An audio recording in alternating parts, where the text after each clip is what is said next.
Ahí aparece el vocecita.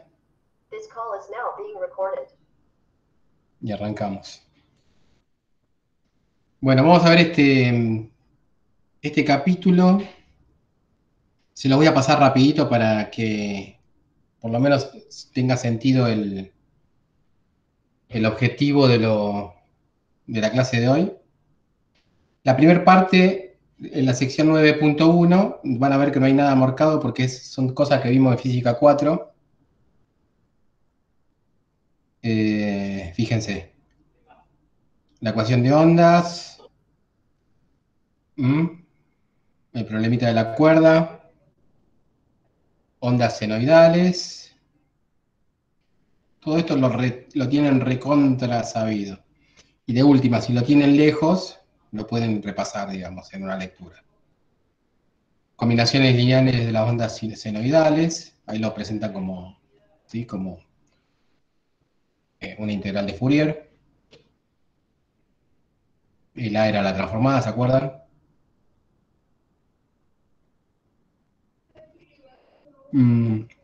Condiciones de contorno, Sí, sí. transmisión y reflexión. ¿Se acuerdan que en esa parte era importante, para obtener esos coeficientes, considerar la continuidad de la función y la continuidad de la derivada de la función? En las ondas mecánicas, cuando teníamos una masa nula en la unión, ¿no? Eh, bueno, eso lo pueden leer si quieren para repasar. ¿Mm? Acá lo presentan, acá calculan los coeficientes. Nosotros también habíamos visto los coeficientes en términos de impedancias, polarización, también lo habíamos visto.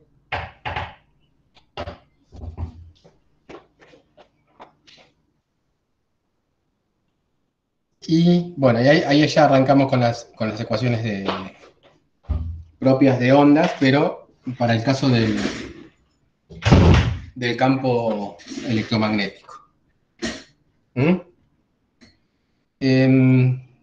No está marcado esto, pero bueno, yo creo que lo había grabado marcado. Pero bueno, después va a estar marcado.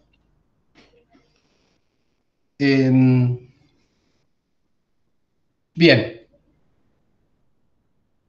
lo primero que aparece acá como importante, fíjense que no hay fuentes en estas ecuaciones. ¿Ok? Vamos a analizar primero el caso en el vacío, por eso se llama ondas electromagnéticas en el vacío. Planteamos las ecuaciones de Maxwell. No hay fuentes, ¿sí? Bueno, al no haber fuentes, uno manipula las ecuaciones y de las ecuaciones de Maxwell lo que va a obtener estas ecuaciones 941, ahora va a pasar, que son ecuaciones básicamente de ondas, ¿ok? En 3 dimensiones, tanto para el campo eléctrico como para el campo magnético. Si se acuerdan cómo era la cuestión de las velocidades, en la 942 surge una velocidad que después va a resultar ser la velocidad de la luz. ¿Sí? Básicamente es 3 por 10 a la 8 metros sobre segundo. ¿Está bien? Pero por ahora es una sola definición. Todavía la interpretación física, estamos lejos de la interpretación física de la velocidad, ya que a lo sumo podemos plantearlo como una velocidad de fase. ¿Se acuerdan que lo que iba a ir a la velocidad de fase? ¿Ok? Velocidad de Eh, fase. la velocidad de fase, claro. El omega sobre K. ¿Mm? Sí. Bueno, ahí plantea la ecuación, pero todavía no habla nada de la solución. Después iríamos, toda esta parte la haríamos muy rápida, excepto en las cuestiones que tienen que ver particularmente con el campo electromagnético. Después, bueno, plantea dentro de las soluciones las más importantes, que son las ondas planas monocromáticas, que son estas que se plantean en 943. La idea es siempre la misma, ¿no? Es como en física 4, plantear una solución. ¿Sí? Acá uno tiene que tener cuidado después de la parte real. ¿Ok? Plantea 943, lo pone en la ecuación de ondas y automáticamente lo que va a surgir cuando uno pone esas soluciones en la ecuación de ondas es la relación de dispersión. Eso es casi como automático.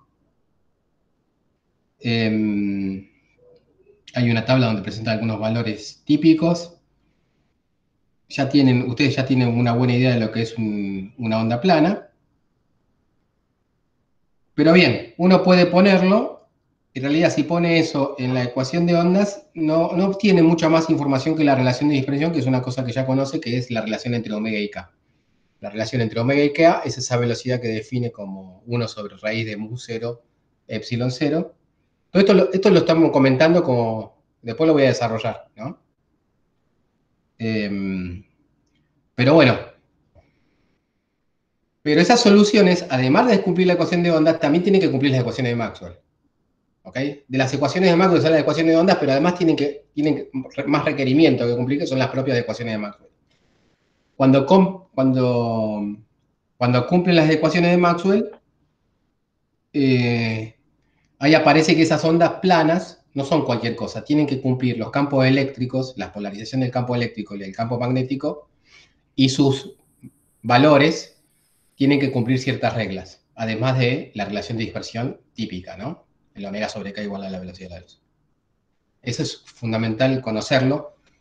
Todavía estamos hablando de ondas planas en un vacío infinito. O sea, no tenemos que preocuparnos tanto por la ecuación, las condiciones de borde. Tenemos la ecuación de ondas, las ecuaciones de Maxwell, y no nos interesa tanto el borde porque no estamos pensando en un borde. Por supuesto, si uno piensa en una onda monocromática, después la solución más general, al ser todas estas ecuaciones lineales, va a ser una combinación lineal de ondas monocromáticas. ¿Está bien? Pero uno piensa en una sola, más allá de que pueda trabajar con muchas después. ¿Se entiende? Fundamental la linealidad de las ecuaciones. ¿Sí? Si una es solución y otra es solución, la suma también va a ser solución. Todas las ecuaciones que están dando vuelta por acá, tanto condiciones de contorno, que ahora no la vemos porque estamos trabajando en el espacio infinito, pero si las hubiera, y la ecuación diferencial misma, que son las ecuaciones de Maxwell, y si quieren la ecuación de ondas, son ecuaciones lineales. En el vacío. ¿Por qué? Porque si son ecuaciones en el vacío, son ecuaciones homogéneas. ¿Está bien? Entonces, las ecuaciones homogéneas son lineales. Bien. Entonces, eso es lo primero. Vamos a presentar las... Bueno, y después de un cierto análisis, uno lo que obtiene son estas ecuaciones 949, ¿sí? Que serían la solución de la onda monocromática en el espacio vacío.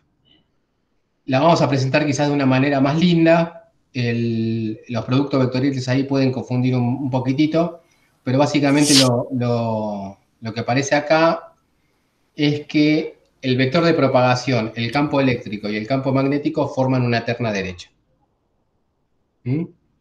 O sea, siempre ustedes tienen que pensar en ondas planas, ¿sí? Electromagnéticas como ondas que cumplen la terna derecha si ponemos el orden correcto. El orden correcto sería campo eléctrico, campo magnético y vector de propagación. ¿Sí? Es como X y Z, ¿sí? Campo eléctrico, campo magnético y vector de propagación. O sea que si uno hace el producto vectorial, siempre pensando en versores, ¿no? En magnitudes. Si uno hace el producto vectorial del campo eléctrico con el campo magnético, tendría que dar el vector de propagación.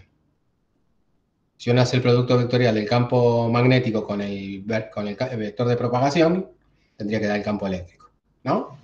Es una como el vector de Poynting, ¿no? Claro, precisamente el vector de propagación va a estar en la dirección del vector de Poynting. Y el K vectorial no era en medios materiales. ¿No era? En medios materiales, no aparecían cuando veíamos la ecuación de Maxwell en medios materiales. También en vacío. No, porque además este n, cuidado, este n versor es la dirección del campo eléctrico. ¿Ves ahí? Lo está definiendo así. Ah, ¿Está bien? claro. Una cosa importante que a veces no se dice es que uno cuando habla de la polarización del campo electromagnético se está refiriendo al campo eléctrico. ¿sí? Cuando dice, alguien está hablando y dice que está polarizado en X, que significa que el campo eléctrico está apuntando en la dirección X. ¿Está Sí. bien? No el campo magnético. Es una convención esa que a veces no se aclara. Pero siempre que hablemos de polarización, uno tiene que pensar en el campo eléctrico. ¿Mm? ¿Por qué es una convención? En realidad no es tanto una convención. Si tiene cargas de un signo y otro y pone un campo eléctrico, esas cargas se polarizan en esa dirección. ¿Está bien? Entonces, cuando uno habla de polarización, uno está pensando en el campo eléctrico. Si bien es una convención, tiene alguna justificación desde un punto de vista físico, ¿no? La polarización tiene que ver con la dirección del campo eléctrico. ¿Mm? ¿Qué? Pero si tenés cargas, o sea que te lo polariza, vas a tener fuentes y ya la ecuación de Maxwell cambia. Ah, sí, sí, sí, está bien, es cierto, pero es una convención, ya que el campo eléctrico es el que polariza, cuando hablamos polarización del campo eléctrico, haya cargas o no, estamos refiriendo al campo eléctrico, del campo electromagnético. ¿Mm? Sí. Eh, bien, listo, después no, bueno, eso serían las ondas en el vacío. Seguimos con las ondas en el vacío y estudiamos la cuestión más bien que tenga que ver con la parte de la energía. ¿Sí? Esas ondas planas que descubrimos que son soluciones de la ecuación de Maxwell en el vacío, ¿sí? ¿Qué les pasa en términos o sea, del vector de Point y la densidad de energía? Y si quieren también el momento lineal. ¿Ven? En la 958 también se mete con el momento lineal. Esto es muy sencillo, es simplemente aplicar la definición que encontramos la vez pasada. Y nada más que ahora lo que sí vamos a agregar son los promedios temporales.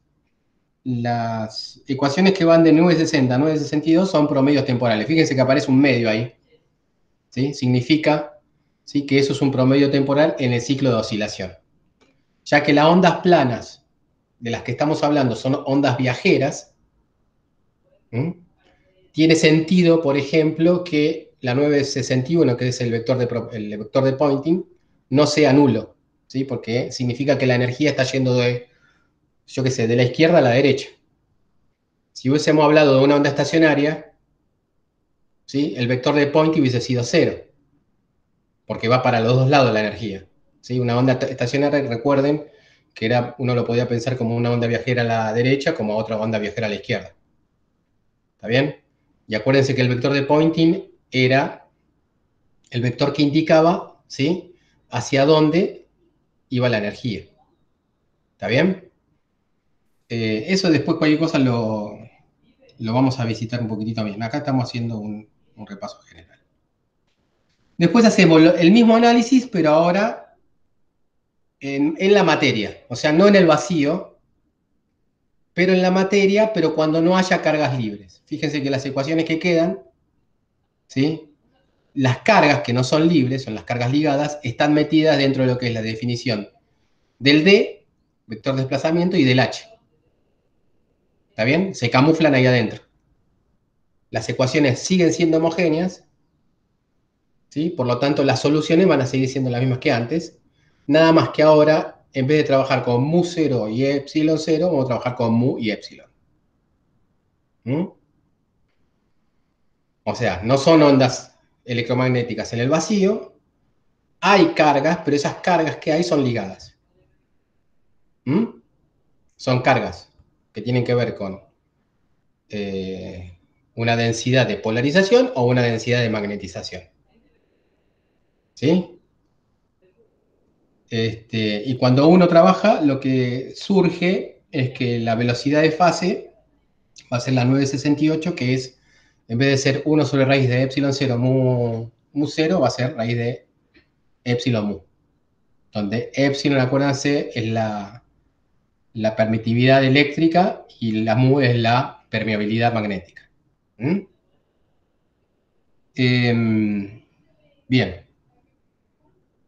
Hace el mismo análisis de la energía, ¿sí?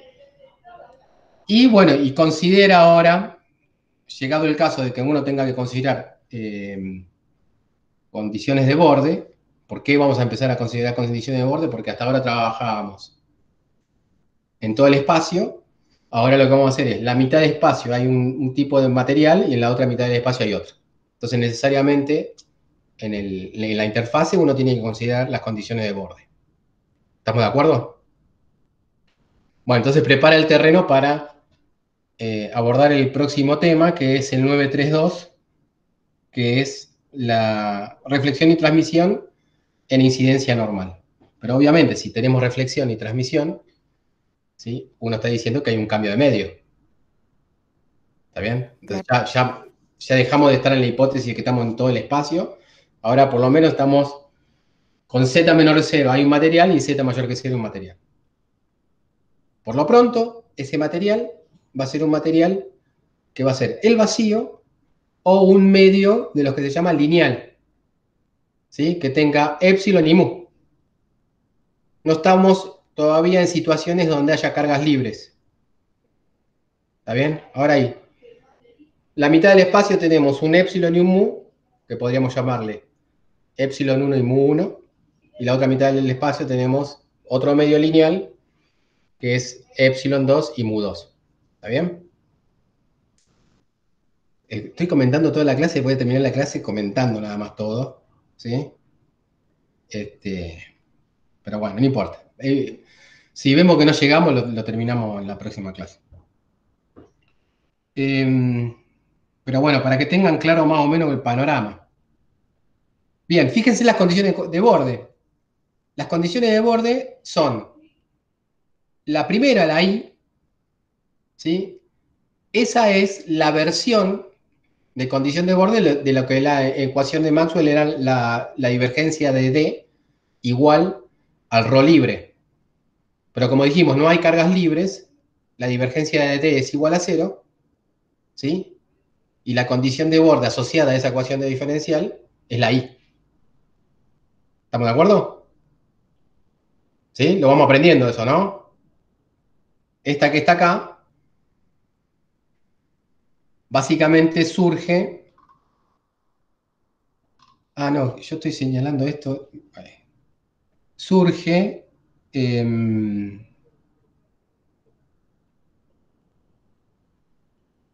de lo que es la I en la 965.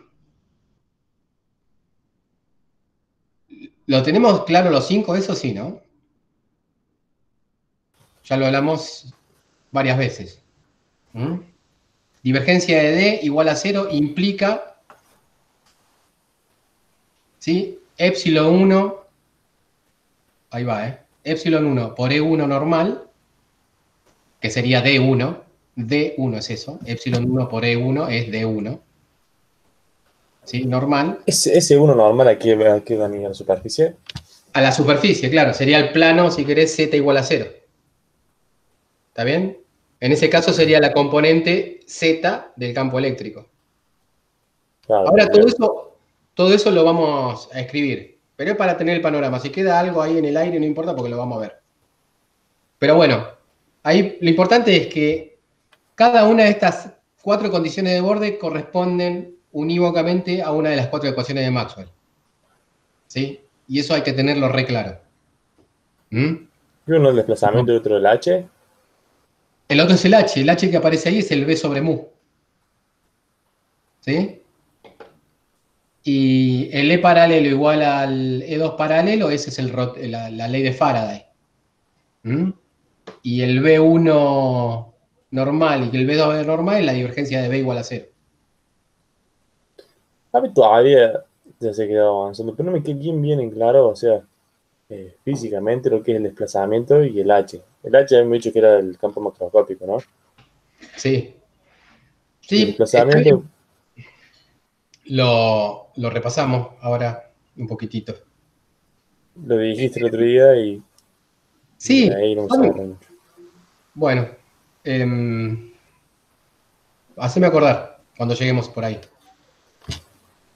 Bueno, se ve lo que es la reflexión, transmisión en incidencia normal.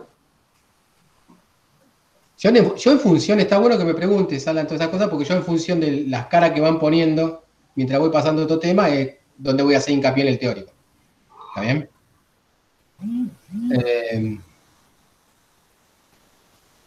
Ok, incidencia normal, bueno, hace el análisis. Acá hay que tener mucho cuidado en aplicar las condiciones de borde. Por ejemplo, bueno, plantea las soluciones, respetando, además de la relación de dispersión, además hay que respetar acá, ¿sí?, esas propiedades particulares que tienen los campos eléctricos y magnéticos, que tienen que ver con qué son la terna derecha, cómo son las amplitudes. Si uno lo tiene en cuenta y después se fija en las condiciones de borde, ¿sí?, uno obtiene un resultado. Para ser sencillo, fíjense, en la 978, la condición de borde ahí, camuflada, ¿sí?, básicamente lo que está diciendo es, estamos hablando de incidencia normal. El campo eléctrico sí o sí es tangencial a la interfase, ¿sí?, porque el K está en la dirección de Z, ¿sí?, y los campos eléctricos y magnéticos son tangenciales. Ahí básicamente en la 978 lo que estamos diciendo es que la componente tangencial se mantiene, ¿sí?, de un lado y del otro. Eso equivaldría a lo que sería que el rotor de E es igual a 0, la 978. Porque es el salto en la componente tangencial es igual a 0. ¿Está bien?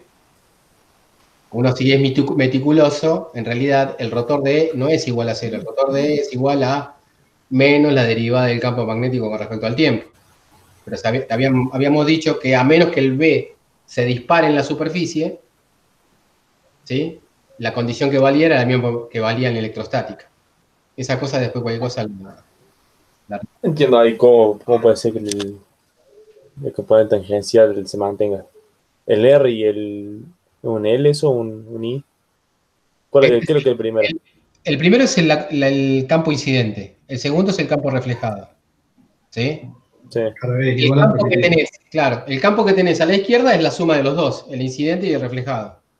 Y el campo que tenés a la derecha es el transmitido, ¿sí?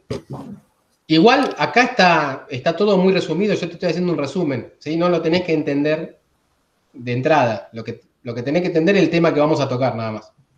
Bueno. ¿Sí? Bien, planteando las condiciones de borde, acá la 979 es un poco más difícil de ver, pero esta sería la condición del campo H, ¿sí? Ahí no lo ven, no lo van a ver más clarito porque está el campo magnético B, está camuflado en el campo eléctrico sobre la velocidad. ¿Sí? Ese campo eléctrico sobre la velocidad básicamente es el campo magnético y ahora está disparando la cabeza, obviamente. ¿Sí? Ya estoy metiendo demasiada información. Así que vamos a parar acá. A ver, vayamos un poquitito más adelante.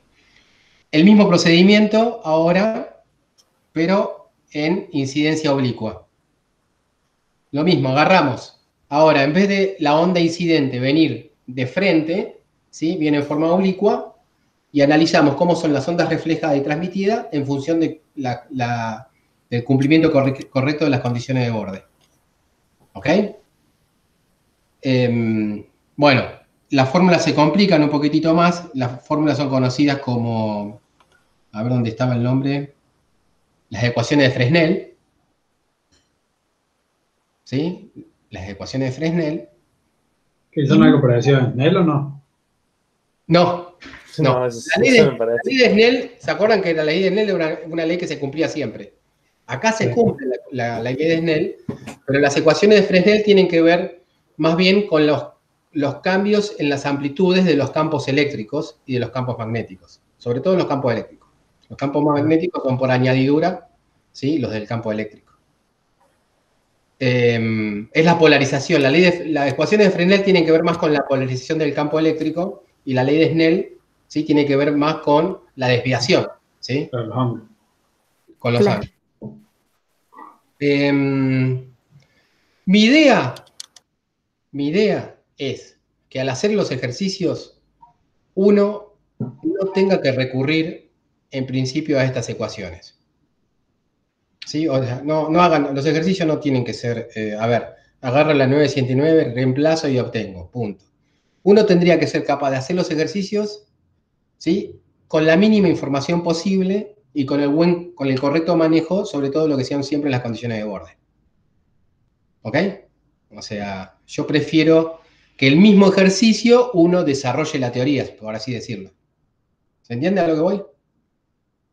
O sea, no uno que no tenga que recurrir a la teoría, copiar la formulita y resolver el ejercicio. Sino que en el mismo ejercicio, cuando lo realizan, ¿sí? Hagan todo el razonamiento. ¿No? No que el libro haga el razonamiento por ustedes. Que ustedes mismos hagan el razonamiento en el ejercicio. ¿Está bien? Eso cualquier cosa lo vemos después. Bien. Sigue para adelante, presenta estos coeficientes de reflexión y transmisión, pero son coeficientes que tienen que ver más con la cuestión de la energía. Y después aparece quizás el tema más jugoso, porque todo esto es muy mecánico, está súper explicado. Cualquier duda que tengan pueden venir acá y está bien explicado. Yo voy a hacer una explicación mínima, pero la voy a hacer. Pero lo más jugoso de este tema viene cuando tenemos dos casos. El primer caso es cuando ya los materiales empiezan a tener cargas libres, ¿sí? O sea, cuando hay cargas, o sea que el material tiene cierta conductividad. Fíjense en la ecuación 917. ¿Qué pasa y cómo se maneja? Y desde el punto de vista práctico se maneja haciendo que, o sea, les cuento al final del cuento, si uno tiene, desde el punto de vista práctico, se maneja bien si uno sabe trabajar bien con una permitividad compleja. Sí, el épsilon, que era una permitividad que por definición es real. Acuérdense que era el épsilon venía de la susceptibilidad eléctrica, eso cualquier cosa lo vamos a repasar, pero básicamente era la proporcionalidad entre la polarización y el campo eléctrico. ¿Sí? Uno aumentaba el campo eléctrico, aumentaba la polarización. ¿Sí? El coeficiente, ¿sí?, de proporcionalidad era la susceptibilidad eléctrica, y con eso uno construía la permitividad. Era un número real. Si yo duplico el campo eléctrico, se duplica la polarización del material. ¿Está bien? Las cargas negativas se apartan el doble de las cargas positivas. ¿Sí? Esa era básicamente la permitividad que venía de la susceptibilidad. Tenía que ser real. Bueno, ahora cuando uno mete conductividad, voy a mostrarle que si uno considera correctamente una permitividad compleja, ¿sí?, se ahorra un montón de cálculos. Y todos los cálculos, entre comillas, que uno obtuvo para medios lineales, sigue valiendo aún cuando un medio tiene cierta conductividad. O sea, cuando tiene cargas libres.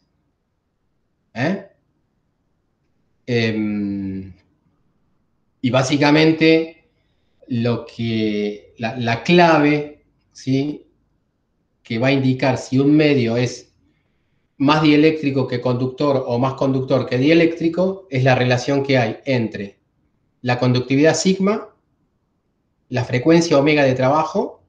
Acuérdense que al venir una onda plana es lo mismo que decir que todo esto estamos trabajando en un régimen estacionario de frecuencia omega, porque esa onda plana está forzando al sistema, ¿sí?, a una frecuencia omega,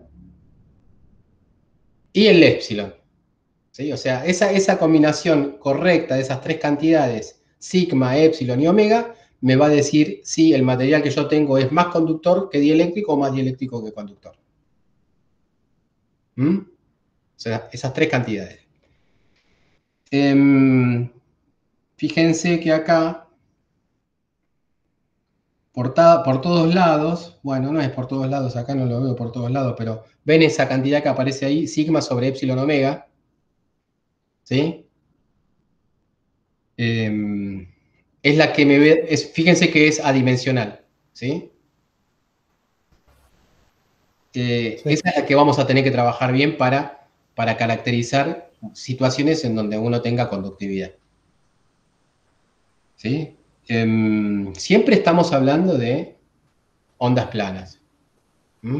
Y si tenemos una onda plana incidente, necesariamente tenemos que saber cómo se reflejan o se transmiten las ondas en presencia de medios materiales. cuando esos medios materiales son lineales y cuando esos medios materiales tienen conductividad, en el caso más general.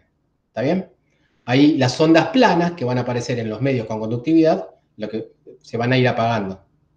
Sí, van a tener una profundidad de penetración en el conductor, que se llama profundidad pelicular, pero se apagan. ¿Sí? A diferencia de lo que ocurre en los medios dieléctricos que continúan indefinidamente. ¿Mm? O sea, si uno tiene un conductor y le enchufa una onda plana a ese conductor, lo que va a pasar con esa onda plana es que se va a reflejar. ¿Sí? Y no va a poder ingresar mucho en el conductor. La cantidad que ingresa de espacio se define con un término que se llama profundidad pelicular. ¿Mm?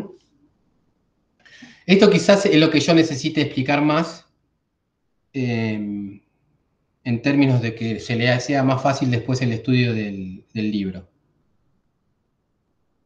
Bien. Bien, ¿ven ahí cómo se atenúa la onda cuando entra el conductor? ¿Sí? Ahí tenemos una atenuación en la amplitud, ¿no? Bueno, eso lo vamos a ver. Acá hay un caso particular, es el mismo que antes, que era la reflexión en incidencia normal. El tema es que ahora la incidencia no es contra un medio que sea lineal dieléctrico, pónganle, sino que ahora es conductor. Entonces lo que va a pasar es que se refleja. A ver, ¿qué pasa? ¿Por qué se ríen? Dije algo le causó gracia. Bueno, después me lo cuento. Se me cayó una amiga de la barba, que algo. Bueno, no importa. Bien. Después no sé, me quedé con la duda. Bueno, entienden, ¿no? Ahora estamos incidencia normal, pero antes era un dieléctrico, ahora es a un conductor. ¿Ok?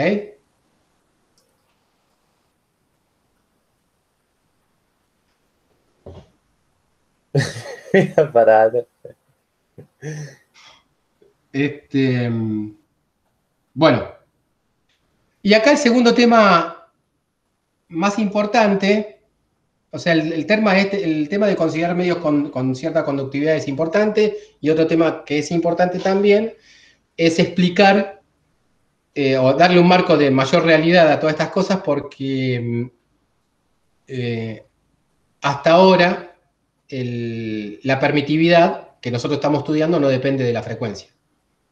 Y es un hecho importante, o sea, un hecho, no sé si cotidiano, pero un hecho que hay que explicar, es el índice de refracción como dependiente de la frecuencia, ¿no?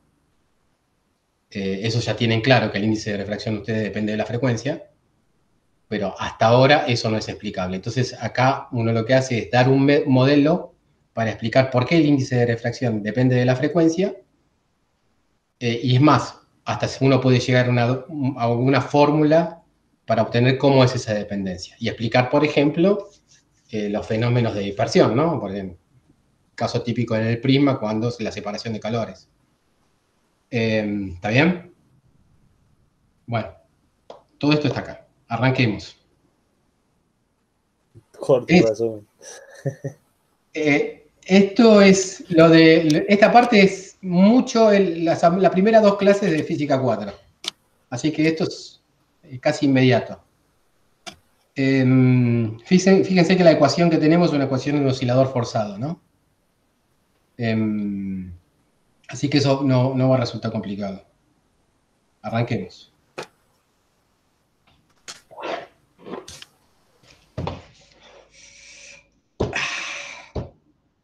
Por lo menos pónganlo en mensaje, así no sale grabado después.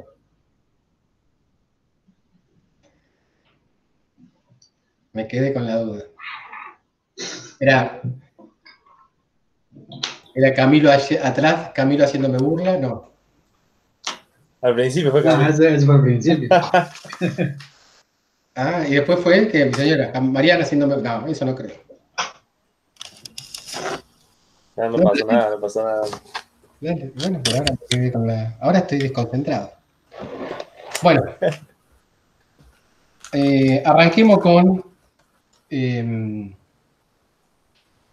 como las cuentas que hay para el caso. ¿Se acuerdan que lo primero que teníamos que explicar es la onda plana?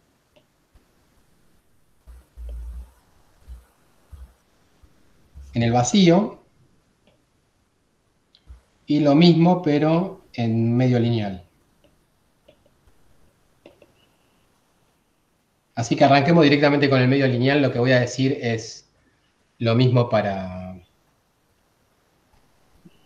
el vacío, las cuentas son las mismas, digamos. Tenemos que cambiar el épsilon por el épsilon 0 y el mu por el mu 0.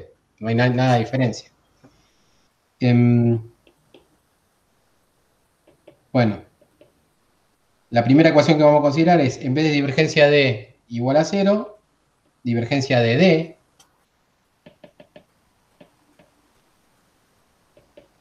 igual a 0, la divergencia de B igual a 0 es la de siempre, esa es como inamovible.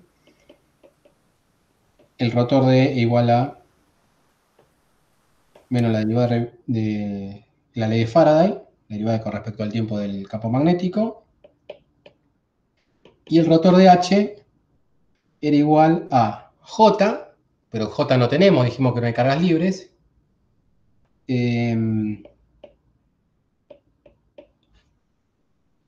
¿Estamos de acuerdo? Entonces, uno lo que hace es lo siguiente.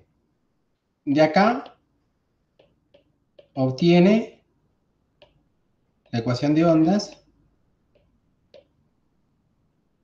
¿Cómo la obtiene? Por ejemplo, para el campo eléctrico uno puede plantear rotor de es esto. Y después a toda esta ecuación, ustedes ya están acostumbrados conmigo, le enchufo el rotor. ¿Está bien? ¿Eso qué indica? Que el rotor del rotor de E es igual a el rotor de menos de la derivada de B con respecto al tiempo. ¿Sí? Como son derivadas parciales mixtas, las puedo cruzar. ¿Sí? Y meto, saco afuera la derivada temporal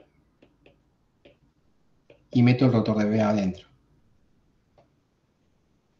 ¿Hasta ahí estamos de acuerdo? Sí. Sí. Bien. Bien. Bueno, esto que está acá es muy parecido a la ecuación esta que tenemos acá de la de Maxwell. Nada más ¿Hay que... el rotor siempre? ¿Podemos intercalar el rotor con derivada? No pasa nada. Y sí, porque la derivada de X con respecto a la derivada de Y de cualquier cantidad es igual. ¿Sí? Claro, suponiendo que de tipo 2, todo eso. Claro, todo eso. Olvídate. Se cumple todo. Olvídate.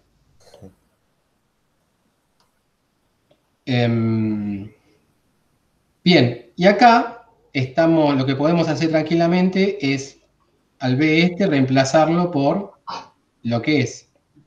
Esto es mu por H, ¿no? Sí. Bien, este mu es una constante. O sea, como es una constante, puede salir, o sea, no se ve afectada por el operador Nabla. ¿Sí? Estamos pensando en un espacio infinito donde el mu es, ¿está? No tenemos una interfase, nada. Si tuviésemos una región, uno tendría que tener cuidado de que todo lo que uno está haciendo es dentro de esa región, donde mu es constante. Pero ahora el universo tiene todo el mismo mu, así que no me preocupo. Eso puede salir para afuera. Entonces, esto es igual a menos mu por el rotor de H. Y esto es igual a la derivada de D con respecto al tiempo. Entonces me queda menos mu. Y el D no lo podés reemplazar por epsilon por E. Claro, Y saca el por la misma afuera. razón, claro, la misma razón por la que dice Gon, puedo sacar el epsilon afuera. ¿Está bien? Entonces ya lo saco directamente acá.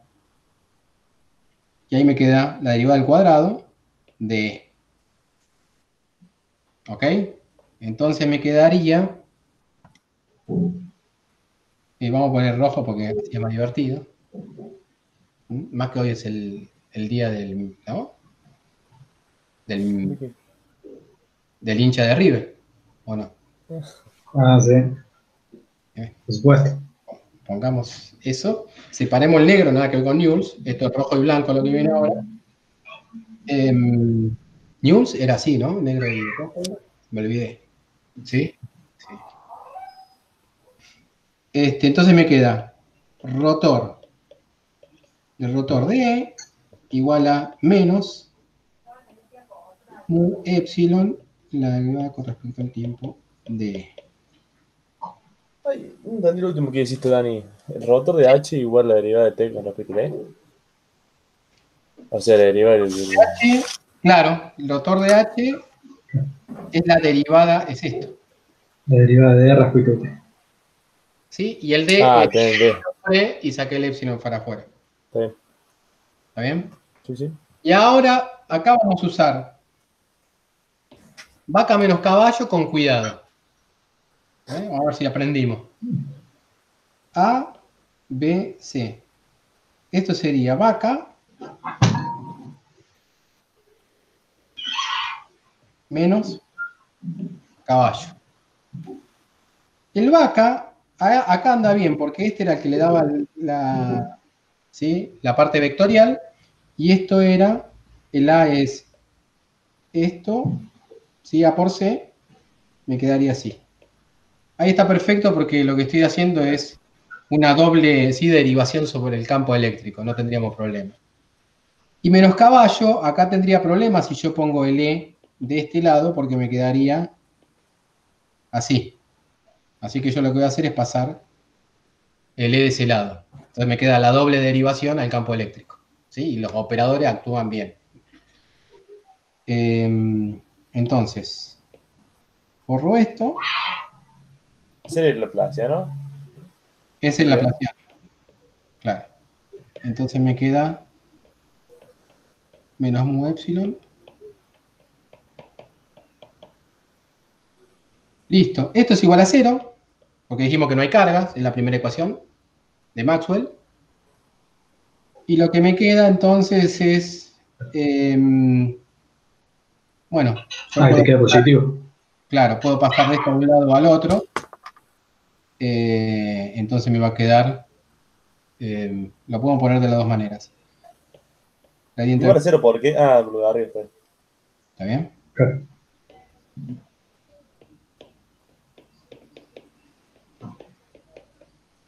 Ahí está. Esa sería la ecuación de ondas a la que uno quería llegar. Si uno hace lo mismo con el H, va a obtener la misma ecuación para el campo magnético. Sí, Dani, y cuando tenés fuentes que la divergencia del E es igual al rho sobre el cero, Claro, lo que ahí te pasa por el otro lado. eso lo vamos a ver después de que terminemos ondas. ¿Está bien? Pero sí, es un caso re importante que es el que sigue, digamos. Y pero no se podría tratar como una onda y hacer el reemplazo acá. Sí, pero es más complicado. Tiene mucho que ver con lo que ustedes vieron en Electro 1 con funciones de Green. ¿Sí? Claro, porque no solo te afecta ahí, sino te afecta también en el rotor de H, que te entrecorta. Sí, por ahora estamos viendo, sin haberlo dicho, el caso extremo, el otro caso extremo a lo que era el caso cuasiestacionario. Fíjense que acá no estamos haciendo ninguna suposición, pero estamos diciendo que no hay cargas. Al decir que no hay cargas, estamos mostrando que existe una solución que no es nula, ¿sí? Que son las ondas planas. ¿Por qué? Porque si uno propone como solución, como hacíamos en física 4, una solución de este tipo,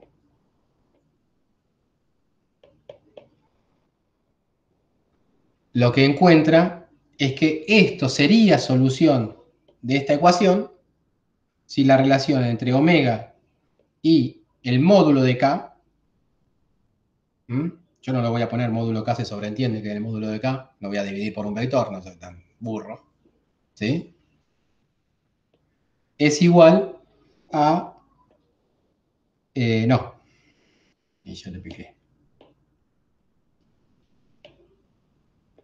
1 sobre raíz de mu epsilon. ¿Está bien? Uno lo reemplaza acá arriba. Eso lo pueden hacer ustedes, ¿sí? Cuando estén aburridos. Y van a obtener que va a ser solución si se cumple eso. Es lo mismo que hacíamos en física 4. ¿Está bien? Pero, si además pedimos que cumpla las ecuaciones de Maxwell,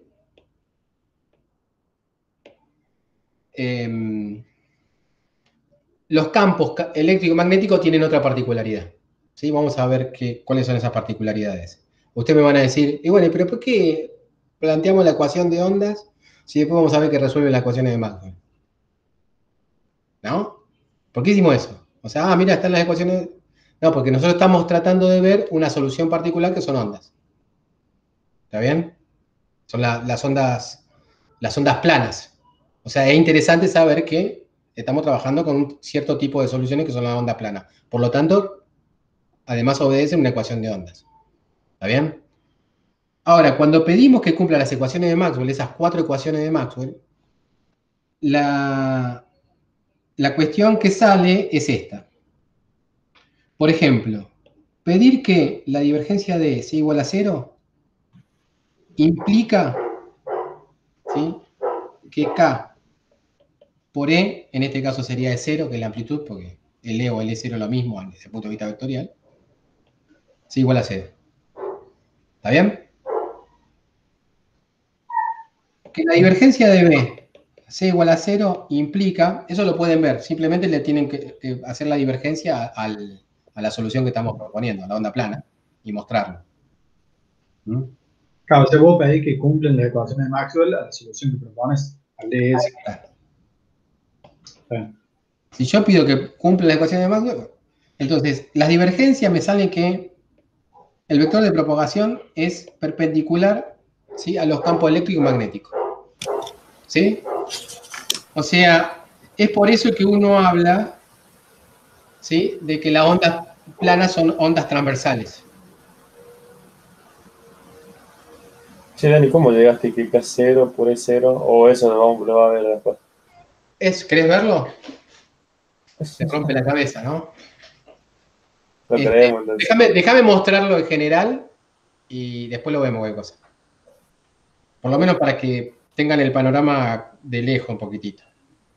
Que el rotor de E sea igual a menos la derivada con respecto al tiempo, ¿sí?, implica... mira, me olvidé un poquitito de esto. Así que lo vamos a hacer la cuenta. ¿Sí?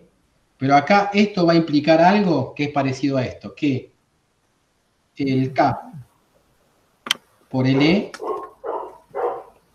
sea igual...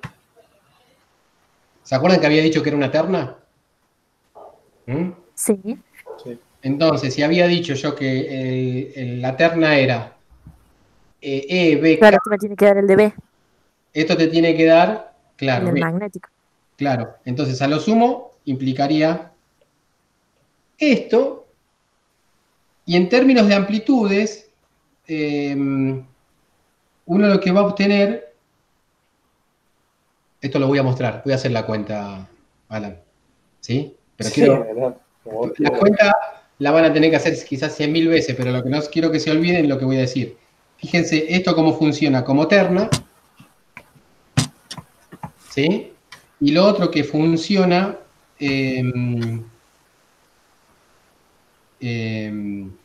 como algo importante de acordarse es que la magnitud de B va a ser la magnitud de E, vamos a ponerlo así,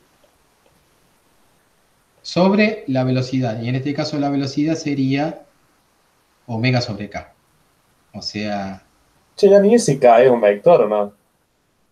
¿Es una constante Sí. vectorial, algo así sería? Sí. ¿Cuál K? ¿Este? Sí, el K es el versor K. Es este K que está acá. Claro, pero ¿cómo hacemos para ese constante con un vector? Vector de propagación. Es el K que vimos en... A ver si te había preguntado el Gustavo, me parece. Sí, sí, me parece que depende de cada medio eso. ¿El K? Sí. Sí, depende de cada medio. Sí, sí, va a depender de cada medio. Ahora hay un solo medio, ¿sí? Después vamos a ver que depende de cada medio. Pero es el vector de propagación. Es el 2pi sobre lambda en módulo y es el K versor es la dirección de propagación de esa onda plana. ¿Está bien? Sí, sí. Bueno, y vamos a ver que, ¿sí? Acordarse de que el campo eléctrico y el campo magnético con el vector de propagación forman una terna es fácil. Y también acordarse de que el campo magnético en amplitud, ¿sí? Como valor numéricamente, en amplitud, es lo mismo que el campo eléctrico sobre la velocidad, también es algo fácil de acordarse. ¿Está bien? Entonces, en términos de magnitud, la relación de amplitudes entre el campo magnético y el campo eléctrico es la velocidad. ¿Sí? Eso también es fácil de acordarse y vamos a hacer la cuentita para ver cómo surge esto acá. ¿Sí? Y la otra cuenta que faltaría el rotor de... o sea, acá si nosotros juntamos las dos cuentas es donde también surge que B es igual a omega sobre K. ¿Está bien? Si uno junta acá la otra cuenta que sería rotor de H igual a la derivada de D con respecto al tiempo. ¿Está bien? Veamos cómo aparece esto con... Si lo hacemos con el más difícil, Alan, va a ser... Este sería más fácil. Sí, hacer la cuenta. Hacemos la cuenta con el rotor que es más difícil. ¿Ok? Bien. Veamos. Rotor de E igual a menos la derivada de B con respecto al tiempo. El rotor de E es igual a...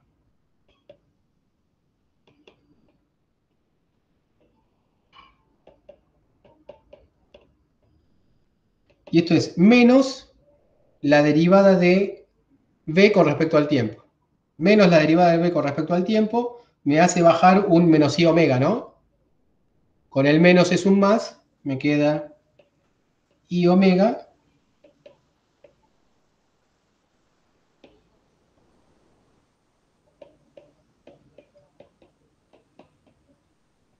¿Estamos de acuerdo ahí?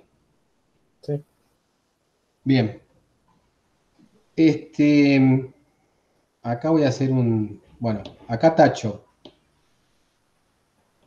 Puedo tachar esto. Puedo tachar esto. ¿Ok? ¿Son Ahora, exponenciales? sí, ¿O son sea, exponenciales. exponenciales enteras? Ah, pensé Claro, que tachado. los operadores no afectan en la parte temporal. Ya el operador del tiempo ya lo apliqué, así que no tengo problema.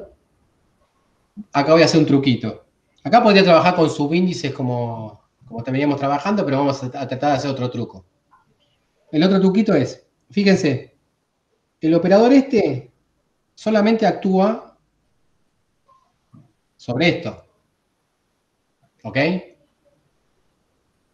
No actúa sobre el campo eléctrico E0, que es un vector. Entonces, hagamos, a este pongámoslo ahí, al E0 y le cambiamos un signo, y al gradiente se lo aplico al E. Entonces esto me va a quedar menos E0 por gradiente de la exponencial. Ah, es anticonmutativo eso.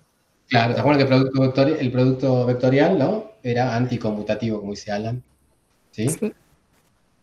Es una especie de poder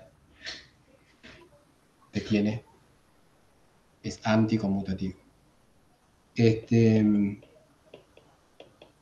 Bueno, el omega t ya lo había sacado. K por R. Bien, ahora, si yo aplico este gradiente a la exponencial, ese gradiente a la exponencial es lo mismo, ¿sí? Es la misma exponencial por el gradiente de lo de adentro. ¿Sí? El gradiente de lo de adentro es el de casa de afuera. gradiente. ¿Está bien? Me queda eso. A ver cómo puedo manejar esto. Lo puedo hacer con subíndices. O pueden pensar, imaginen solamente la componente X. Con el X. Me quedaría acá X por X. Cuando yo hago el gradiente me va a quedar X versor. ¿Está bien? O sea, si yo hago gradiente de Y KX por X, ¿qué me queda? Y sale como factor. KX sale, ¿sí? Como factor, porque es una constante. Y el gradiente de X me queda X versor.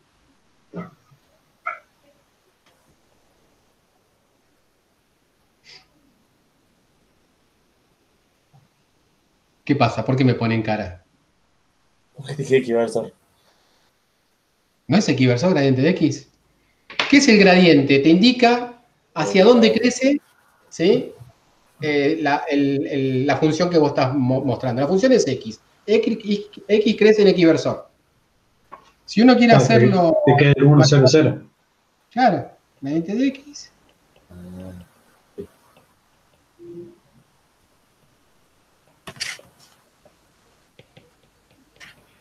Che, Dani, a mí me hizo ruido la otra.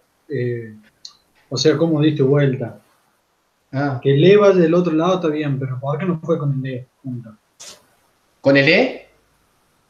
Y O sea, el porque E. no se puede cruzar con el nabla. No se puede cruzar. Si el nabla opera sobre el escalar. Esto es un escalar y esto es un vector. Ah, está bien. ¿Está bien? Y este opera solamente sobre el Está escalar. bien. ¿Por qué? Porque en ese vector es una constante. ¿No? Dentro de ese vector no están las posiciones, digamos. No está el R. Claro, ¿Está bien? Entonces vos lo podés mover como quieras. ¿Sí? Entonces vos lo movés a la derecha, mientras que no lo cruce a la exponencial está todo bien. claro, Y al claro. E0 lo podés mover a la izquierda. Ahora, cuando lo movés para la izquierda, le enchufás un signo menos. ¿Está Está bien? bien. Porque tiene el poder de ser anticonmutativo. Sí, ¿Está sí, sí, bien? sí. A mí lo que me hace Bien. ruido, ahí, cuando vos pasas, como simplificaste el omega solamente, la parte temporal. Hmm. Yo pensé que había simplificado la exponencial entera. Y no. O sea, que el rotor no le afectaría la parte temporal, ¿estás diciendo eso? Claro, porque el gradiente, ¿sí? Eso es un escalar y no depende de nada, porque no tenés un operador de derivación temporal. ¿Está bien? Tomá, no hay nada ahí. No pasa nada. ¿Esta es la que me está agarrando? No. La voy a agarrar después. Después me van a tener que contar, ¿eh? Está bien. Sí, el omega t es una constante. ¿Sí? Y la podés simplificar. El K por R no es una constante, porque todavía no operaste con el nabla. Claro, ¿Sí? está bien. Sí, sí, No entiendo. operaste con el nabla, lo puedes trabajar. Estamos viendo cálculos así medio intríngulis. Esto en los libros no lo vamos a ver. ¿Está bien? Pero es para divertirnos un poco, porque si no es aburrido. Eso de pasar el E0 para la izquierda, chuparle un signo menos. ¿Está bien? No lo vamos a ver en el libro. No. Pero es un poquitito para divertirse, porque si no, no es muy aburrido. Bueno, listo. Entonces, fíjense, acá quedó el equiversor. Si hacemos lo mismo con KI, I y KZ, Z, lo que nos queda es el mismo vector K. Entonces acá me va a quedar menos E0 por el I, el vector K y la exponencial. Y eso va a ser igual a I omega de 0 y la exponencial. La exponencial, si quieren agregar la parte temporal o no, no importa. O sea, la ecuación que quedaría es esta. ¿Está bien? Ahí sí, ahora sí puedo, como ya no hay ningún operador, puedo sacarme esto. Puedo sacarme el I. Puedo dar vuelta al K.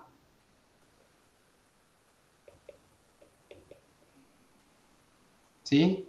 Y eso me va a quedar omega sobre K.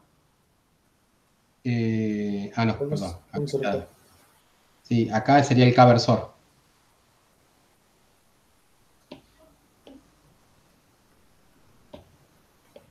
¿Está bien? Acá le saqué el módulo K y se lo pasé dividiendo. Y me quedaría el B0. ¿Está?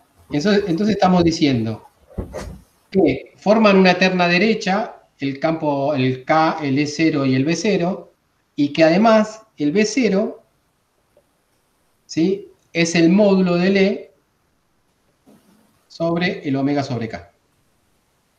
¿Se entiende que es la velocidad?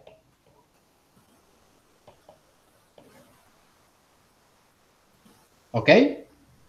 Y que sea la velocidad en realidad sale después de la otra ecuación. En la otra ecuación de Maxwell vamos a tener lo mismo, pero en vez de obtener esta ecuación, lo que vamos a obtener con la otra ecuación sería algo así.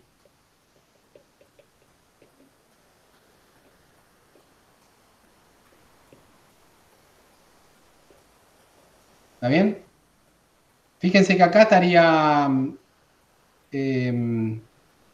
bueno, uno haciendo las cuentas tendría que llegar a esto, y de la igualdad entre estas dos cosas, uno obtiene la relación de dispersión, que ya la habíamos tenido en la ecuación de ondas.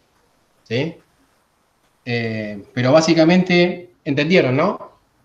Ahí es donde viene la cuestión de que además de cumplirse la relación de dispersión, el campo eléctrico tiene que ser perpendicular acá, el campo magnético tiene que ser perpendicular acá, el campo eléctrico y el campo magnético tienen que ser perpendiculares entre sí, los tres forman una terna derecha si se toma el orden correcto, y el campo magnético es el campo eléctrico dividido la velocidad. ¿Ok? ¿Y cómo sería una terna de derecha y una terna de izquierda? ¿O no existe terna de izquierda? La terna izquierda es esta, digamos.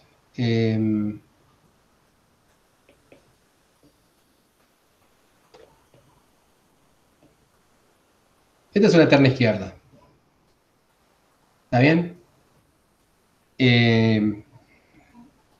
Una terna derecha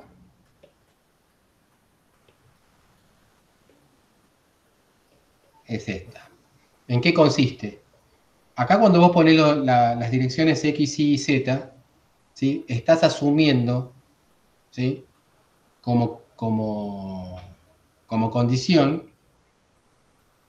O sea, vos la podrías poner en cualquier orden, digamos. Vos vas a un examen y podés elegir esta terna o elegir esta terna. ¿Sí? Ahora, si vos ponés esta terna, te va a ir mal en el examen. Si vos ponés esta terna, te va a ir bien en el examen. Y vos vas a preguntarte por qué. ¿Sí? En realidad, cuando vos definís un producto vectorial como se define en la normalidad, ¿sí?, al principio, cuando las primeras definiciones de producto vectorial, asumen, ¿sí?, esa definición de ternas. ¿Está bien? Fíjate que cuando uno aplica esa definición de producto vectorial, la aplica particularmente a lo que es el X versor y el Y versor, lo que te da es el Z versor. ¿Ok? Entonces, cualquier producto vectorial que vos hagas en este examen, ¿sí?, te va a dar bien. Cualquier producto vectorial que hagas en este examen te va a dar mal. ¿Sí? ¿Se entiende lo que digo? Entonces, básicamente, siempre que vos trabajes con productos vectoriales, tenés que tener en claro que la terna, ¿sí?, que estás usando sea coherente con los productos vectoriales que vos estás haciendo. ¿Sí? Esa es la única cuestión. Y acá estamos usando productos vectoriales porque estamos usando rotores. ¿Ok? Sí. Pero después no tienen... Es una convención. Si vos usás el producto vectorial con la otra terna, pero definido con esa terna, está bien, te va a dar el mismo resultado. Está bien, pero nadie lo hace.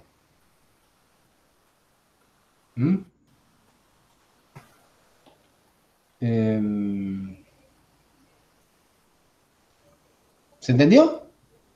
Sí. Es raro, ¿no? Uno responde una ley mano izquierda sería. Claro, claro. Y nosotros odiamos a los zurdos. pues somos todos ¿sí? de la derecha recalcitrante. ¿Está?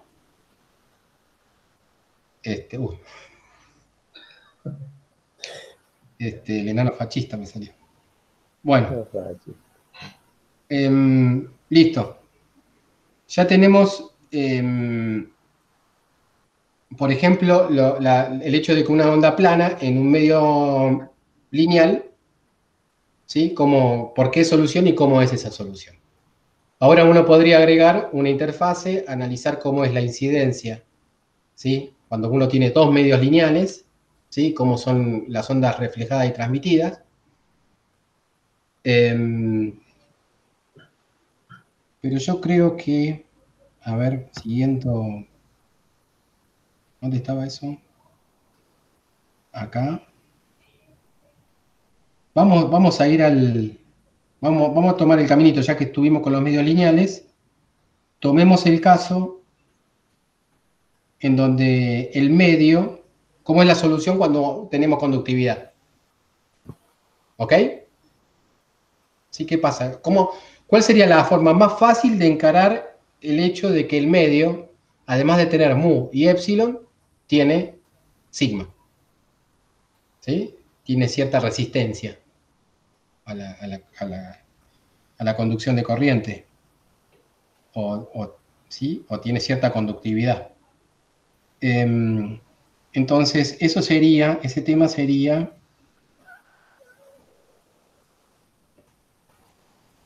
que quizás es más jugoso.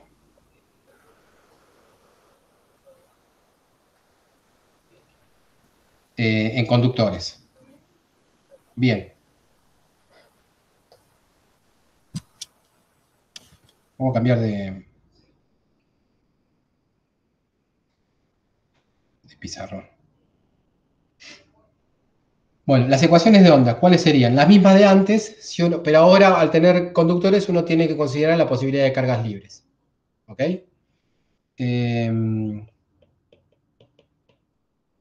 Tenemos esto. Lo vamos a poner con...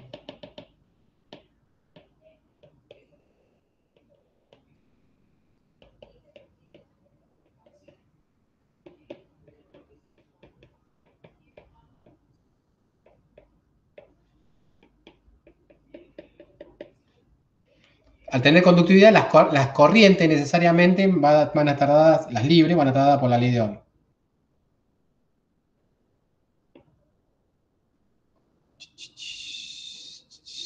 Más la derivada de con respecto al tiempo. ¿Estamos de acuerdo ahí? Sí. Bien. Lo que vamos a suponer,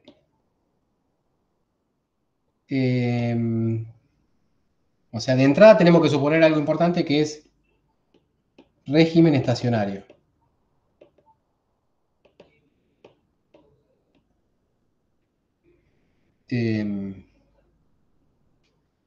Hay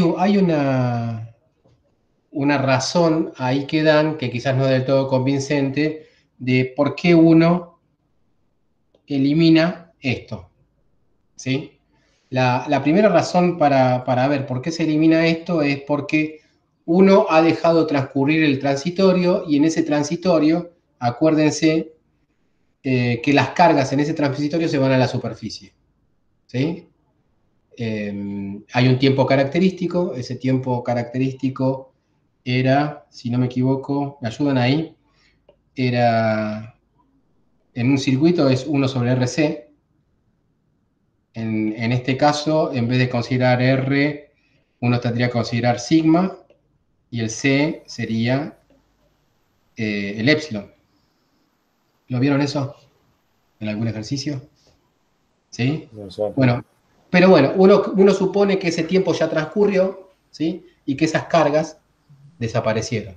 Entonces, las ecuaciones que realmente tiene que resolver son estas.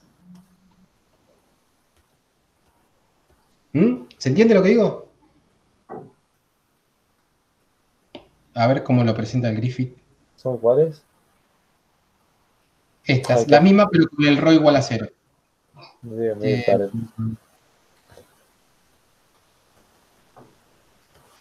fíjense, ¿sí? Plantea la ley de Ohm en la 9119 y la 9120, ¿sí? Y establece que las cargas, ¿sí? Las cargas libres, a ver si tiene acá para marcar.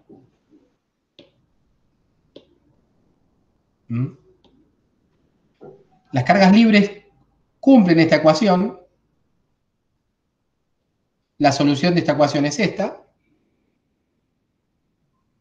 Y lo importante es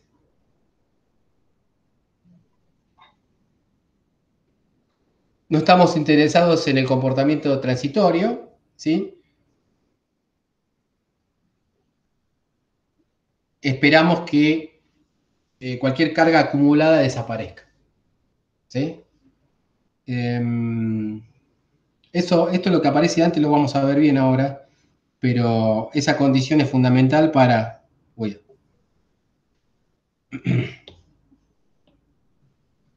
convertir estas ecuaciones que son 918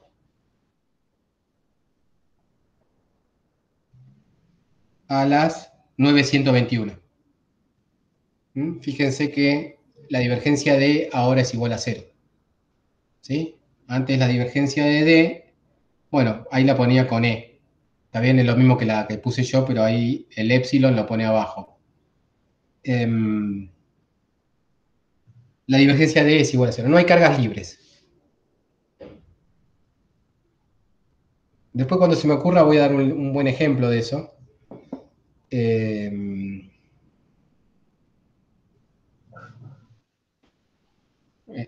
Donde eso ocurre.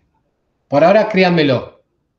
¿Sí? Y seguimos un poquitito adelante y se me ocurre un buen ejemplo y se los doy. Bueno, cuando eso sucede, acá es donde hacemos un pase mágico. En realidad no es mágico. Parece mágico y les voy a explicar por qué no es mágico. El pase mágico es el siguiente.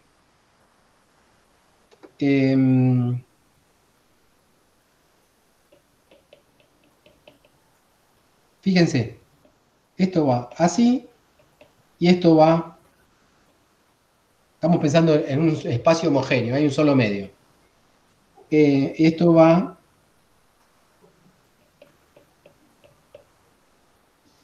Cuando esta onda, cuando este campo eléctrico tiene un comportamiento que va con E a la menos I omega t, la derivada temporal, el efecto que tiene es bajar el menos I omega, ¿sí? Del campo eléctrico. ¿Ok? Entonces quedaría más menos I omega epsilon del campo eléctrico. ¿Se entiende? Acá queda igual. Entonces, uno puede pensar que el rotor de E es igual a sigma menos I omega epsilon por el campo eléctrico. Esto es rotor de H.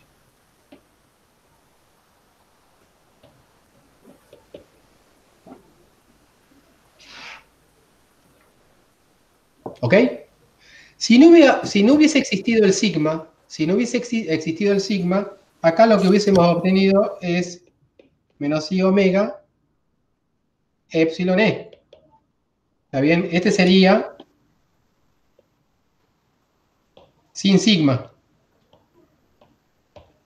¿Sí? El caso que habíamos tratado antes. ¿Sí? Este sería el caso anterior. Ahora este es el nuevo caso. ¿Está bien? Entonces, a uno se le ocurrió, bueno, usemos los mismos resultados del caso anterior, pero en vez de considerar el sigma S, consideremos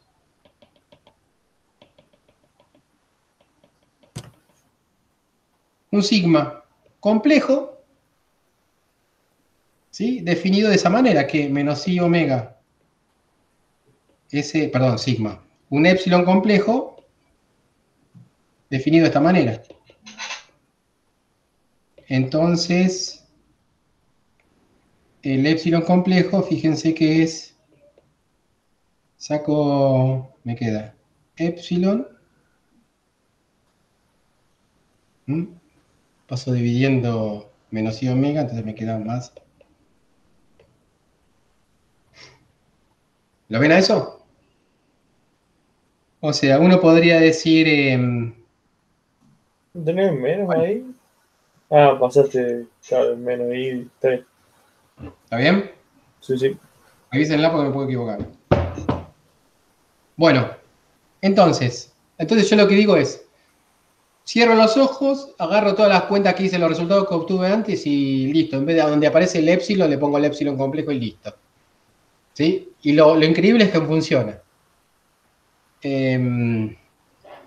La razón de por qué funciona la podemos profundizar un poquitito más, pero uno tiene que tener cierto cuidado.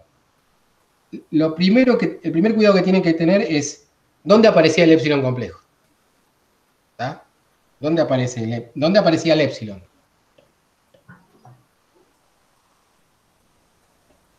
¿Dónde aparecía el épsilon?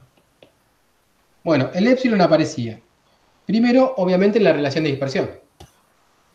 En la relación de dispersión habíamos dicho que la frecuencia era igual a 1 sobre raíz de mu épsilon por k. ¿Ok? Y este épsilon, entonces ahora sería un épsilon complejo. ¿Ok?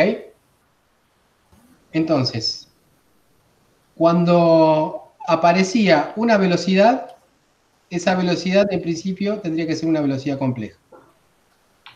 Y cuando aparecía el k, porque fíjense, el k, uno también lo puede interpretar como omega por raíz de mu épsilon complejo.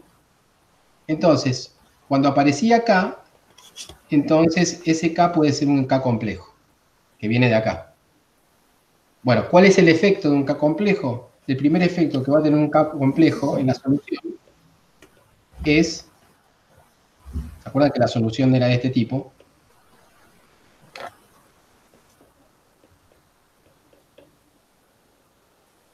El primer efecto es que este k complejo va a tener una parte real y una parte imaginaria. El k versor va a ser real. Desde el punto de vista del vectorial, va a indicar la dirección de propagación. ¿Ok? Pero desde el punto de vista de la magnitud, va a tener una parte real y una parte imaginaria. La parte imaginaria multiplicado con este i, ¿cuál efecto va a tener? I por i menos 1, me queda menos.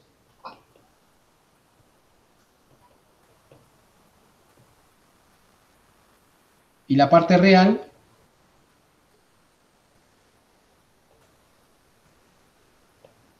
es lo mismo que antes.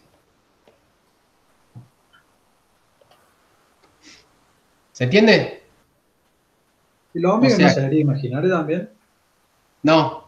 El omega es la frecuencia a la que está forzando el sistema, es la frecuencia con la que viene la onda incidente, Y por si ¿sí? vos, A eso está forzar el claro. sistema. Pero ¿Sí? si vos lo estás definiendo con un épsilon complejo ahí. Claro, no, pero es. A ver, fíjate que de acá, ¿qué es lo que es dado y qué es lo que no es dado? ¿Sí? Lo que es dado es omega, porque es la Ah, frecuencia con la que está forzando el sistema. sí, sí, Lo sí. que no está dado es, si querés, K y la velocidad. ¿Está bien?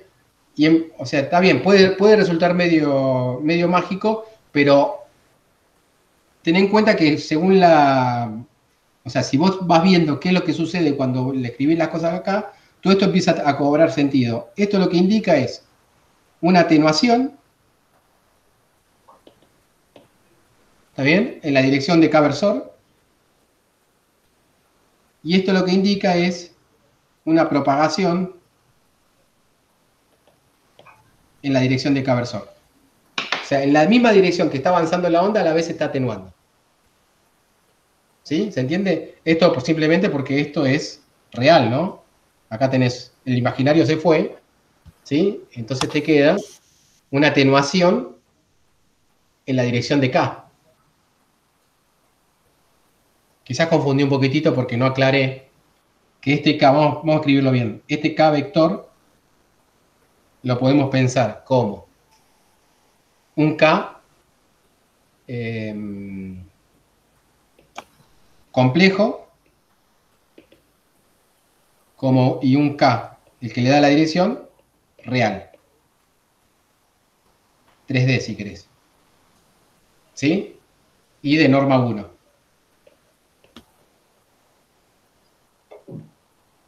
Está bien, si lo pensamos así queda un poquitito más claro. ¿Y ese K complejo de K estrella ese? Claro, ese K estrella que vos lo obtenés de esta manera. ¿Mm? ¿Y el epsilon estrella lo es dado también? ¿Lo podemos El conseguir? epsilon estrella es este. El epsilon más I omega es... Exacto. Entonces, uno ya tendría resuelto el problema si hace la sustitución de la permitividad real por esta permitividad compleja. Pero tienen que entender bien, me parece que es claro que esto que está acá es una propagación. Claro, porque varía según el tiempo. ¿Sí? Eso es una propagación, lo vimos en física 4 infinitas veces. Quizás lo que Sí. no vimos tanto en física 4, en física 4 esto era más parecido a lo que era una onda evanescente. ¿Está bien? Es una onda que va avanzando, pero se va atenuando. ¿Está bien? Fíjense que siempre tiene la misma fase, ¿no? Si uno grafica esto, en la dirección Claro, de...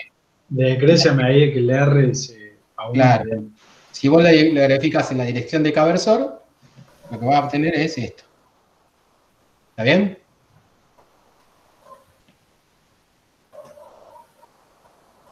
Una onda exponencial.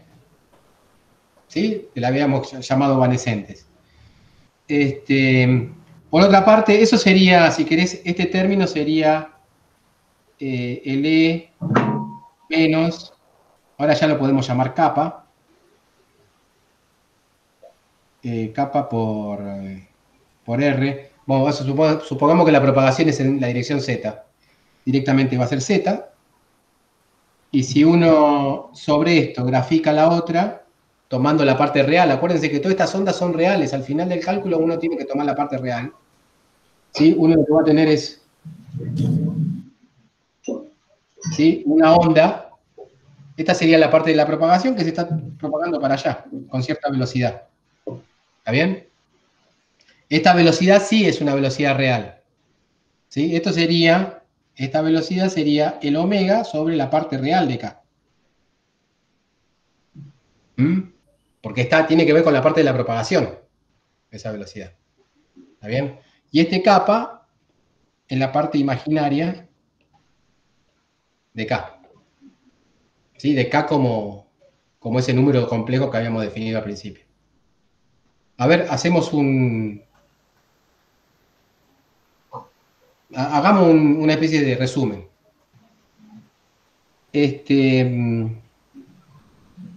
Uno podría haber hecho las cuentas, hubiésemos tardado un poco más de tiempo, quizás era conveniente hacerlo así. Plantear el campo eléctrico como solución, podríamos haber planteado de entrada, el campo eléctrico era esto. De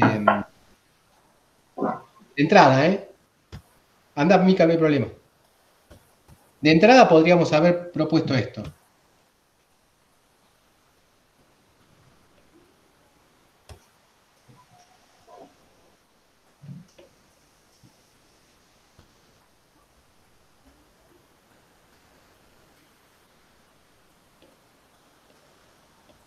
Y lo hubiésemos puesto en las ecuaciones de onda, pero con medios materiales. Sin el ρ, ¿sí?, pero con el sigma.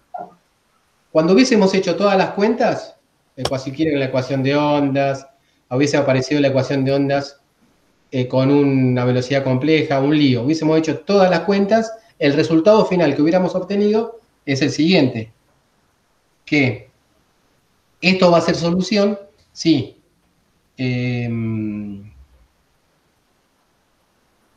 se cumple la relación de dispersión omega sobre lo que sería el K, pero la parte real de K, lo que tiene que ver con la propagación. ¿El primer que nos es K estrella, Dani? Sí. Le llamo capa, me parece. Sí, pero a ver, esto no se hubiese dado. No. Lo que se hubiese dado es que el K, a ver, lo voy a escribir bien. Lo que pasa es que estoy confundiendo porque ya estoy poniendo el mismo K que puse antes, el K vector, ¿sí? Que lo había considerado como complejo, lo puedo, ¿sí? Bueno, lo que digo es, si uno hubiese propuesto esto de entrada y hubiese puesto esto en las ecuaciones de Maxwell, hubiésemos obtenido el mismo resultado. ¿Y cuál es el resultado? Lo borro para copiarlo bien. El resultado es que si yo defino epsilon complejo como epsilon más i sigma omega, el K, yo tengo un K complejo, ¿sí? Y la solución yo la puedo escribir como E igual a E0 por el I K complejo por R menos omega T. Ese K complejo sería esto. Acuérdense, relación de dispersión omega sobre K igual a la velocidad, ¿sí? Entonces K es igual a omega sobre la velocidad, y acá iría.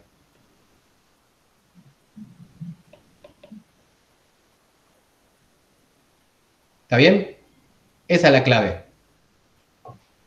Ahora, si uno me sigue haciendo ruido el hecho de que está bien, la omega es dato, pero vos lo estás definiendo a partir de cosas complejas.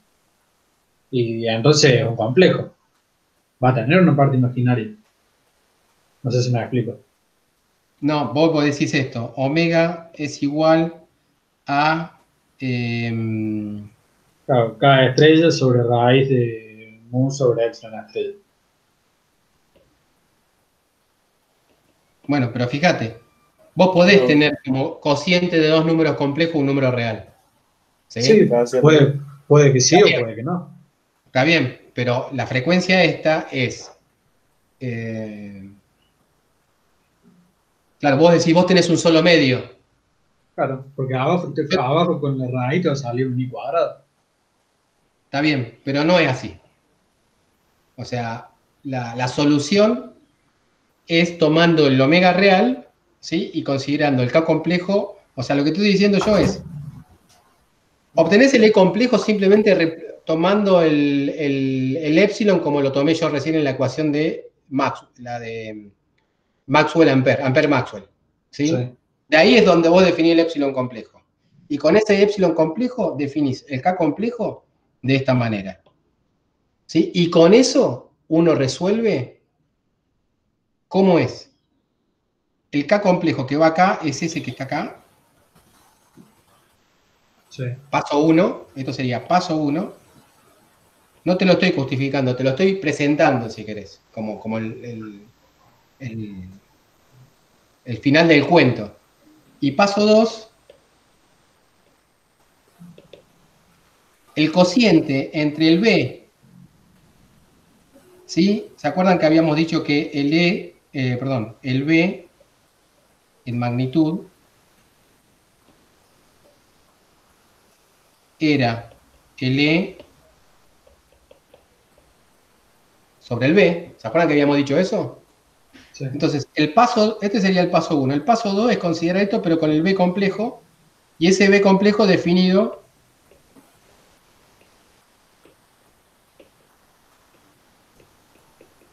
de esta manera. ¿Está bien? Ese sería el truco para no andar haciendo todas las cuentas de nuevo. Y entrar en el mismo discordia que yo, o sea que estaba viendo recién. Es ver complejo de cociente entre dos cosas reales. No, pero acá te estoy definiendo el B complejo de esta manera. No, pues si lo despejas al otro lado. ¿De dónde? Es 0 sobre 0. Me quedaría. ¿Me explico? Claro, no. Que el B complejo que es real solamente. Cero imaginario. No, lo que te estoy diciendo es, esto ocurría antes, cuando no teníamos sigma. ¿Está bien? Sí. Así. Ahora le digo, cuando tenés sigma, lo que tenés que hacer es que las amplitudes, ¿sí? El B se va a desfasar del campo eléctrico y la forma que uno considera el desfasaje es considerando este B complejo definido de esta manera. Si querés, acá poner 3 rayitas.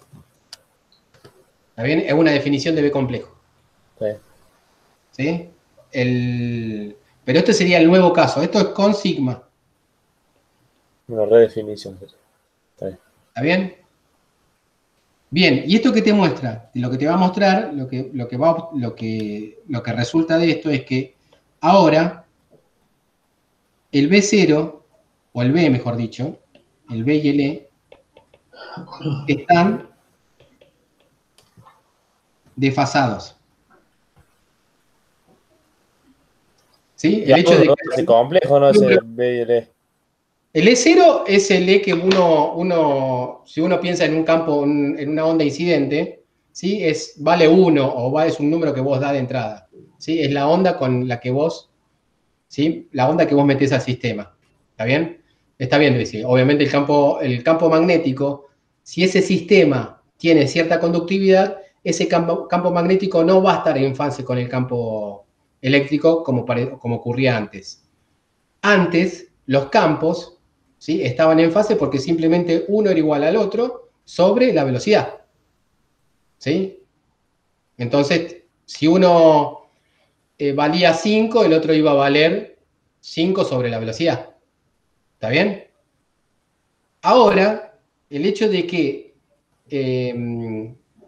acuérdense que al final de todo esto uno toma la parte real, pero el hecho de que esté dividido por un número complejo hace que además esté desfasado. No solamente la amplitud, ¿sí? El campo magnético cambia en amplitud, sino cambia en fase. ¿Está bien? Está adelantado o atrasado con respecto al campo eléctrico. ¿Sí? Entonces, la forma en que eso ocurre es esta. Bueno, ahora yo les voy a presentar dos situaciones. O sea, uno ya tiene ahí el truco para resolver problemas en donde uno tenga un medio con conducción, con cierta conductividad. Entonces vamos a presentar los dos casos típicos que son cuando es un buen dieléctrico o es un buen conductor. ¿Está bien? En base a esto, simplemente a esto. Ya sabemos que de entrada la onda del campo eléctrico va a ser así.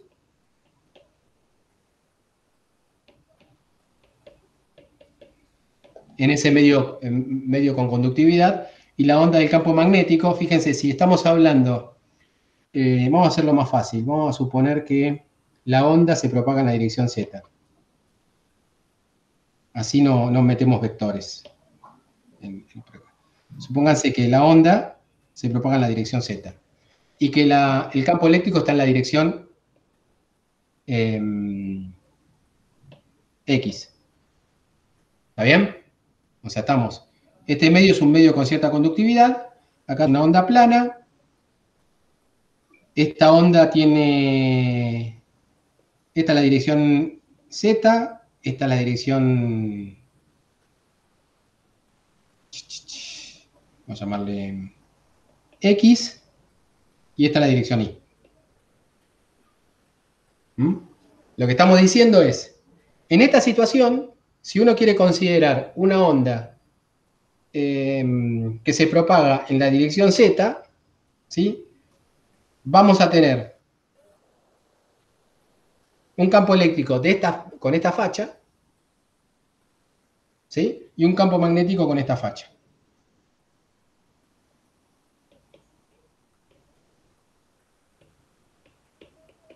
No, esto es 1 sobre la velocidad, o sea,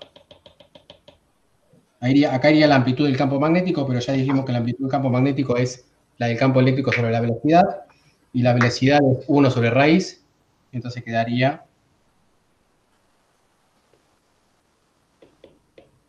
¿sí? La terna se sigue cumpliendo,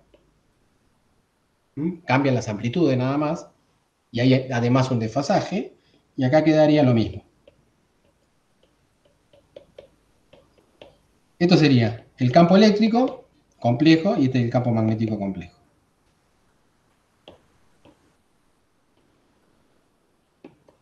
Es como que estamos planteando eso como solución. Uno dirá, che, esto no tiene mucho sentido por una razón básica. O sea, si esto es así, quiere decir que la onda en ese medio material no existe porque, ¿sí? Porque se apaga enseguida. ¿Se entiende? O sea, la realidad de esta onda va a estar dada cuando nosotros consideremos dos medios. Un medio donde uno tenga una onda incidente que se propaga libremente, porque es un dieléctrico o es el vacío, y acá en este lado, acá tenemos un vacío o dieléctrico, y acá tenemos un conductor. ¿Está bien? Ese tiene más realidad. Entonces, la onda que uno puede plantear en el medio conductor es de este tipo. Si uno tuviese un solo medio conductor, está claro que ahí la onda, ¿sí?, no puede existir. ¿Está bien? Existe. Ahora vamos a ver que existe solamente en esta zona. ¿Sí? Y en esta zona, esta zona está dada por una profundidad, por una distancia que se llama profundidad pelicular. Claro, ¿no era que había mucha reflexión que habíamos visto? O, Claro, entonces, acá la onda... y en los no conductores no pasa eso, digamos. Claro, ahora cuando vos tenés... ahora vamos a ver que cuando sigma es mucho mayor a omega epsilon, esa es la clave, vamos a ver que esta distancia es pequeña, y el otro caso sería cuando sigma es mucho menor que omega epsilon, esa distancia es enorme. ¿Está bien? ¿Sí? O sea que penetra un montón, pero es porque tiene ciertas características de conductor, pero gana el dieléctrico por mucho. ¿Está bien? Penetra la onda en un medio Claro, material. penetra la onda, penetra completamente la onda.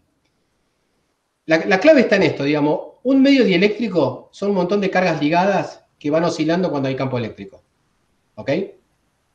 Sí. ¿Sí? Si la forma en que están ligadas es débil, alguna de esas carguitas, de esos dipolos que están oscilando, se escapan, se rompe la ligadura.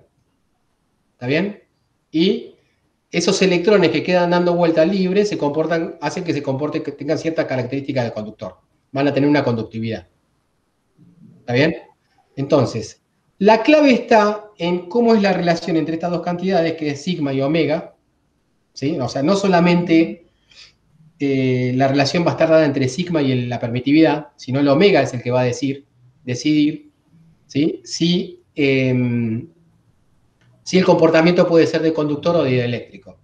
Fíjense una cosita. Si el sigma es grande, ¿sí?, olvídense olvídense de sigma y la permitividad. Piensen en la frecuencia. Si la frecuencia es grande, ¿sí?, ¿quién gana? ¿Quién gana? Enrique. ¿Quién gana en esta relación? ¿Sí? ¿El dieléctrico o el conductor? Habíamos dicho, ¿sí?, que las dos cantidades a comparar son estas dos. Ahora lo vamos a ver. Y gana el omega con el epsilon. Claro, o sea, si el omega es grande, ¿sí?, gana el dieléctrico. O sea, el material se empieza a comportar como un dieléctrico. ¿Por qué? Porque al ser la frecuencia grande, las cargas, ¿sí?, no le das tiempo a las cargas a separarse.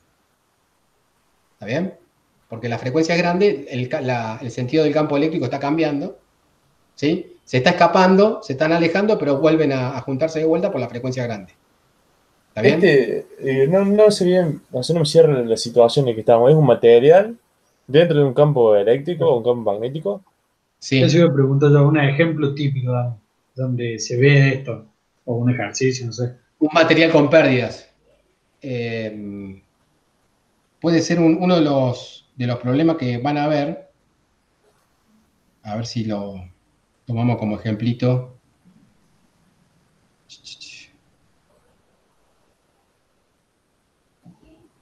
Que toma un descansito, agarra un fresco.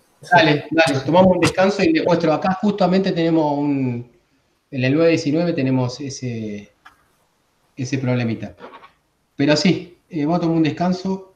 Me está quejando lo que haces. Sí, yo también. A ver, corto la grabación y